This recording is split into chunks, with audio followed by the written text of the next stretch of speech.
Hi everyone, it's Carissa from Home Sweet Speech Room. Today I want to take a few minutes to walk you through my evidence-based practice quick reference binder that you can see right in front of me here. The first thing I did was print out the cover page and put it in the nice see-through pouch on top. That way I know exactly which binder this is when I pull it from the shelf or from my bag and know exactly what I'm getting out at that time. So if you open it up, the first thing you're going to see is how to use this binder note. I think this is a very important note for you to read because it does state something very important, and that is that this is a guide. This is not a replacement for any of the research articles at all, and I don't want anyone to think that. This is just a way to have all of the treatments, all of the articles in a quick reference so you know which interventions are effective, are not effective, and that there is or is not research behind them. Okay? Then there's a paragraph that also talks about what exactly the sections will look like. And I'll give you a better in-depth look of that. And that also has my email address on there, so if you have a question, comment, concern, would like something addressed that's not in the binder, whatever it may be, my email address is there so you can email me whenever you would like.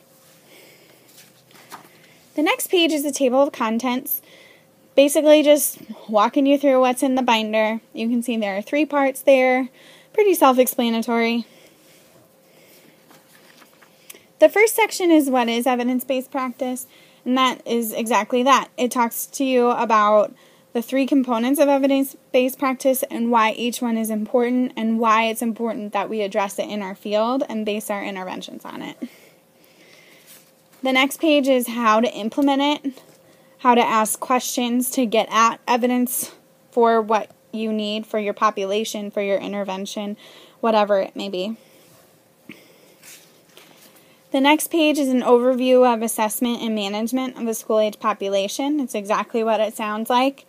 Basic principles for screening and intervention for both speech and language. Then every section you're going to see a cover page that looks exactly like this, except the words are different, obviously, for that section. So you know that when you get to this cute circle page that's a new section. This one, for example, is service delivery models.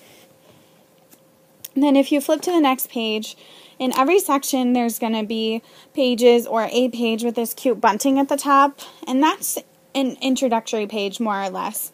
Some of them, like this one, is just general information about service delivery. Some of them are about assessment for that area or other information that I think is important when you are addressing those issues. So then as you're flipping through the sections, the green at the top is going to indicate either the model or the method or the intervention strategy. And then you're going to see, like for this one, it's a model and then description of the model and then evidence and resources behind that and then notes. And I kind of broke it up, like this one is birth to 5 and then schools there because they are different. The next section is articulation and phonology. So here you have the basis for speech disorders, 10 principles of speech disorders, variations of standard American English, and then here you go with your techniques. So these are a little different than the one you just saw. It's therapy technique, then population to be used with, because some of them are different. Some of them are only pre-K, some of them are only school age, some of them are only adult kind of thing. And then a description of it, the evidence behind it, and any notes. And some of them, as you can see, have not effective on there. And I included those because I think it's important that we know they're not effective and that there is research saying that they're not. I also included blank pages, as you can see here. This is important to me to have because I always find out something new when I go to ASHA or when I go to a state convention, and I like to write it down. So I wanted to include blank pages for you to be able to do that. Then the next part in each section you're going to see has the pink at the top. And those indicate the apps. Now, this is not a comprehensive list of all the apps out there. As I'm sure you know, there are tons and tons of apps, but this gives you some of the ones that are most commonly used. It also has the current price that they're at. I do want to say, though, that these prices are subject to change at any time. This was just what they were listed at when I was compiling the binder. Then there's a description of the app, evidence behind it, and then any other notes. I also included blank pages here for you to add more to it. Then you can see social language, types of attachment, mental state, emotions, cooperative groups. Some of them have more introductory pages than others. And so you can see here descriptions of social language and so on and so forth. And that goes on for all the areas listed: vocabulary, grammar, fluency, swallowing, augmentative and alternative communication. You name it, it's in there. The last thing, let me get to it.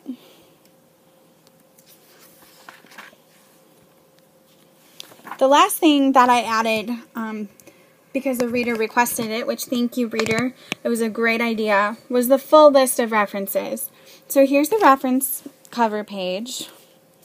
And then as you can see here, they are all listed out for you. So they're in APA style, so you have the authors and the year, and then the title of the article in the book, and then the journal that can be found in, and then the exact page numbers for you. So I hope that helps you. So if you see something earlier and you want the full reference and want more information, it should be listed in the reference sheet here. Now, the last thing I want to say is I chose to put this in a binder, and I chose to do that because I plan on updating it. You can also put this in a spiral bound notebook. Take it to your local office supply store and they can do it for you. The reason I chose to do this is, like I said, I'm planning on updating it. So I wanted to be able to put the new pages in easily and take the old ones out. Something like that. So that being said, if you see something in this binder that you think should be changed, or you want clarified, or if you want something added, please let me know, because this binder is for you as much as it's for me.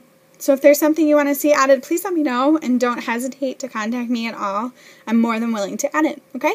Thanks, guys.